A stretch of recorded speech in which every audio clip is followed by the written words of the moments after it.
Baik, bismillahirrahmanirrahim. Assalamualaikum warahmatullahi wabarakatuh. Yang terhormat Pak Panji Kusuma selaku dosen dari mata kuliah Ekonomi Makro. Kami dari kelompok 9 di sini akan menjelaskan sedikit tentang studi kasus permintaan agregat. Tetapi sebelum itu, izinkanlah kami untuk memperkenalkan diri terlebih dahulu. Saya Dimas Arya Wibowo, selaku moderator.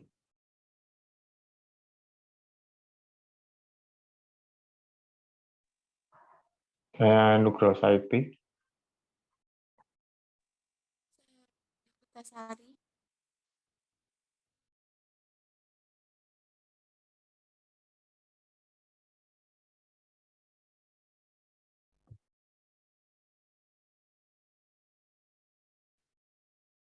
Saya Hesti Ardianti Haryono Putri. Saya Rin Gladys Kusuma Andini. Baik, selanjutnya adalah pemaparan materi kepada yang bertugas. Saya persilakan.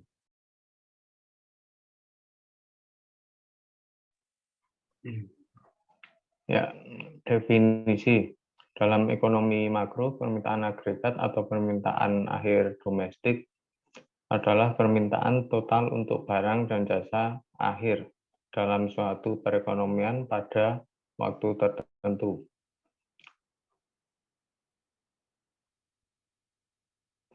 Ini sering disebut dengan permintaan efektif, meskipun di lain waktu istilah ini dibedakan.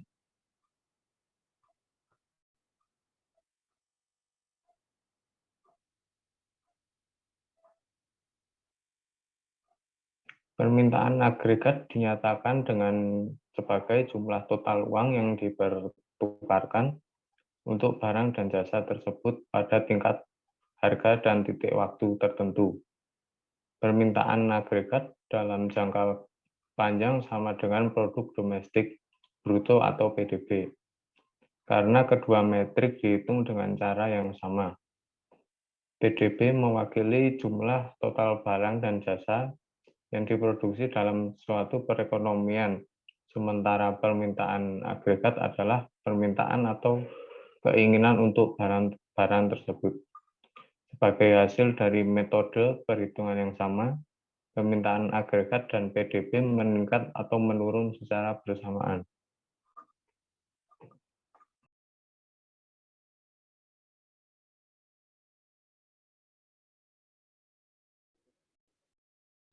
Selanjutnya, kurva permintaan agregat. Nah, definisi dari permintaan agregat yang telah dijelaskan sebelumnya dapat direpresentasikan dalam sebuah kurva yang biasa kita sebut dengan kurva permintaan agregat. Nah, apa sih kurva permintaan agregat itu? Jadi, kurva permintaan agregat adalah grafik yang menunjukkan hubungan terbalik antara permintaan agregat dan tingkat harga. Jadi, dapat dilihat pada gambar. Kurva memiliki kemiringan ke bawah yang berarti bahwa kuantitas yang diminta berkurang ketika tingkat harga meningkat. Pergerakan di sepanjang kurva ini terjadi karena perubahan tingkat harga. Nah, sementara itu, perubahan faktor-faktor selain tingkat harga menggeser kurva permintaan agregat. Penggeseran ke kanan berarti peningkatan permintaan agregat, sementara pergeseran ke kiri menunjukkan penurunan permintaan agregat.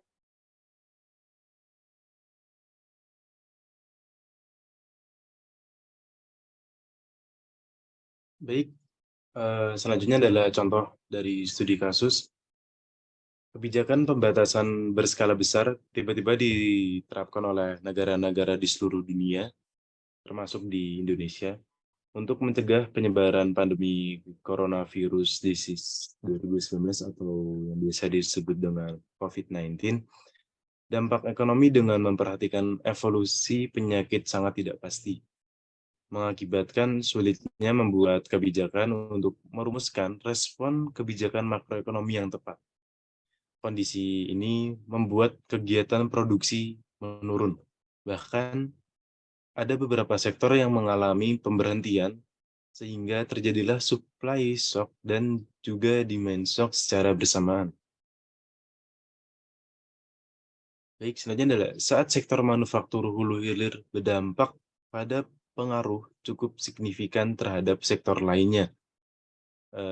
Sehingga ekonom Faisal Basri menyebutkan bahwa kurva agregat supply telah mengalami pergeseran ke arah kiri atau ke arah bawah. Secara teori, penawaran agregat atau output total adalah total penawaran barang, jasa yang diproduksi dalam suatu perekonomian pada harga keseluruhan tertentu dalam periode tertentu. Sedangkan permintaan agregat adalah pengukuran ekonomi dari jumlah total permintaan untuk semua barang, jadi, dan jasa yang diproduksi dalam suatu perekonomian.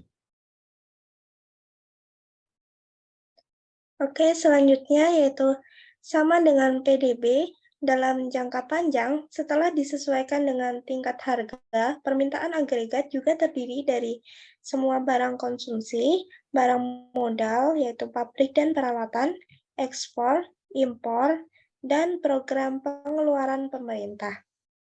Terdapat beberapa faktor yang dapat mempengaruhi permintaan agregat dalam suatu perekonomian.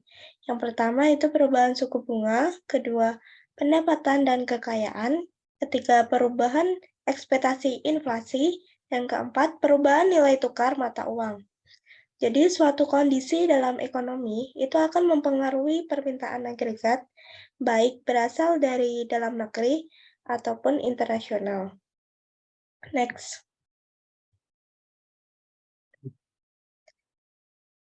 Dengan adanya COVID-19, hal ini menyebabkan guncangan permintaan dan penawaran bagi perekonomian.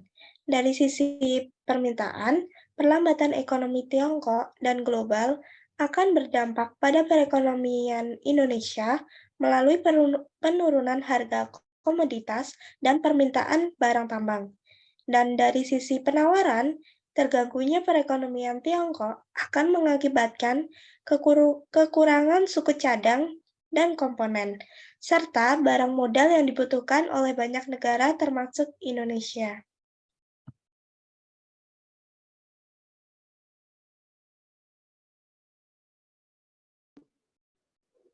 Saat itu pemerintah Indonesia menyerukan social distancing yang memberi dampak pada aktivitas ekonomi.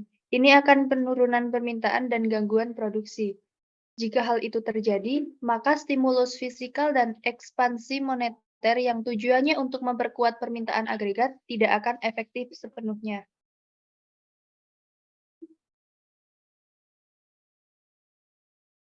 Saat pemerintah berupaya mengendalikan penyebaran virus, perekonomian Indonesia akan terus tertekan. Stimulus fiskal perlu difokuskan pada sektor kesehatan dan bantuan sosial untuk menangani wabah tersebut. Setelah wabah terkendali dan jarak sosial berakhir, stimulus fiskal standar dan kebijakan moneter dapat digunakan untuk mendukung permintaan agregat.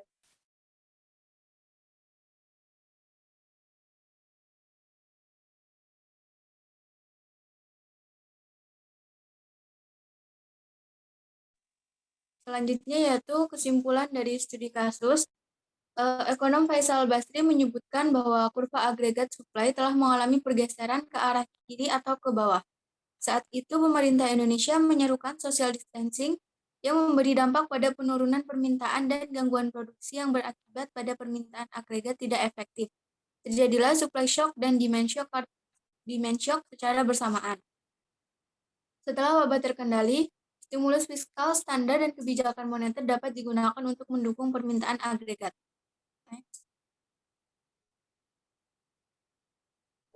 Selanjutnya adalah kesimpulan dari materi.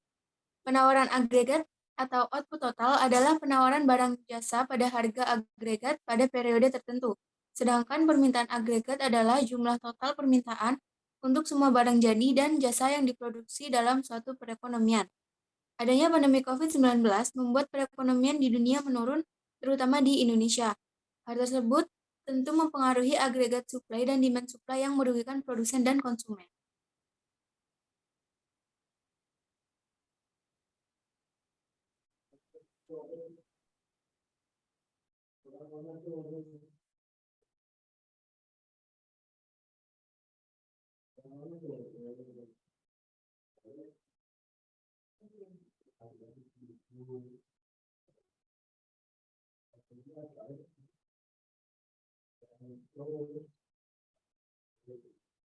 Baik, terima kasih kepada para pemateri.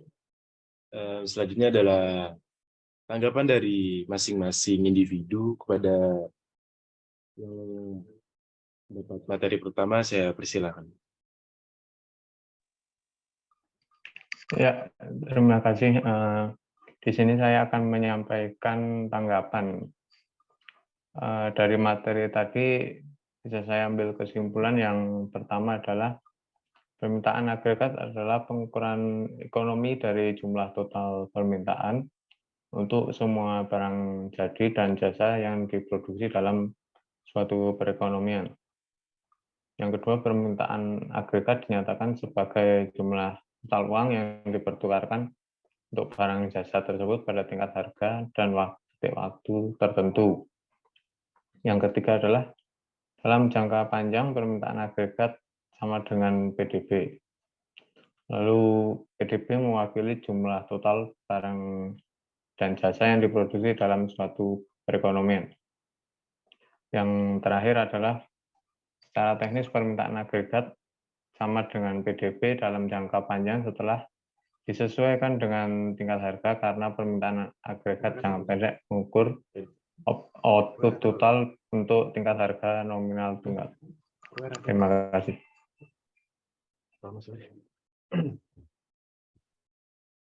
Baik, selanjutnya saya akan menyampaikan pendapat saya mengenai studi kasus yang telah disampaikan. Pandemi COVID-19 berdampak terhadap perekonomian di Indonesia bahkan di seluruh dunia. Jika kita mengkaji dari sisi masyarakat atau konsumen, dengan kondisi seperti itu masyarakat akan membuat pilihan dalam memaksimalkan kepuasannya bahwa konsumen akan menggunakan semua pendapatan atau tabungannya untuk memenuhi kebutuhan selama pandemik ini berlanjut. Dan jika terus berlanjut, justru akan menambah beban bagi pemerintah. Karena jika tabungan individu itu habis, maka pemerintah harus memberikan bantuan langsung tunai supaya masyarakat tidak semakin melarat selama menghadapi pandemik. Lalu jika kita mengkaji dari sisi produsen, selama pandemik ini pasti produsen akan bereaksi pada kondisi yang imperfect competition market, sehingga mengakibatkan harga yang ditawarkan akan lebih besar dari marginal cost-nya, dan produsen akan melakukan markup terhadap barang yang ditawarkan. COVID-19 juga dapat mengguncang sisi permintaan. Secara keseluruhan, konsumsi publik menurun karena pembatasan mobilitas sehingga frekuensi transaksi berhenti. Selain itu, kelompok masyarakat yang bekerja di sektor pendapatan harian dan pendapatan investasi akan mengalami penurunan pendapatan yang relatif rendah. Nah, penurunan pendapatan membuat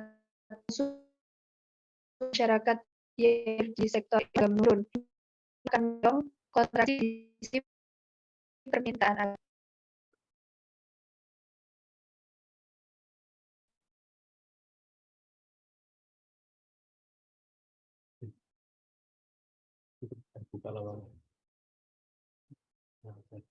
Baik, sedikit dari saya atau pendapat saya adalah kebijakan pemerintah untuk mencegah adanya COVID-19 yaitu dengan social distancing menyebabkan permintaan agregat tidak terjadi secara efektif. Kemudian terjadilah supply shock dan juga demand shock secara bersamaan. Kemudian setelah wabah kembali pulih, mulai bangkit, dan ya terjadilah permintaan agregat yang mulai berkembang. Terima kasih. Baik, selanjutnya pendapat dari saya yaitu permintaan agregat merupakan hubungan antara jumlah output yang diminta dengan tingkat harga agregat. Jumlah barang dan jasa yang orang ingin beli pada tiap tingkat harga tertentu. Dari studi kasus tersebut, yaitu adanya pembatasan yang berskala besar untuk mencegah penyebaran pandemi COVID-19 yang bertambah kepada ekonomi sangat tidak pasti dan membuat supply shock dan demand shock secara bersamaan. Kemudian, kurva agregat supply telah mengalami pergeseran ke arah kiri atau bawah. Dan saat terjadi pandemi, maka perekonomian akan terus tertekan.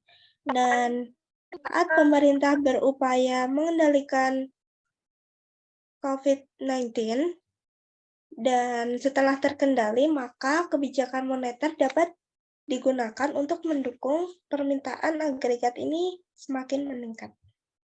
Terima kasih.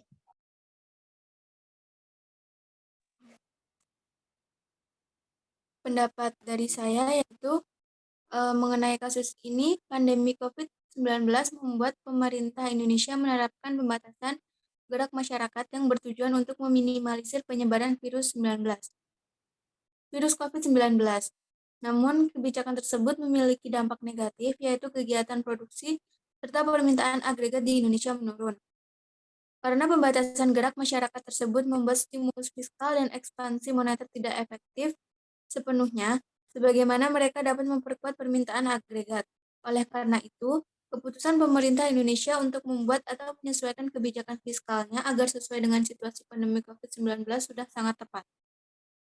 Terima kasih.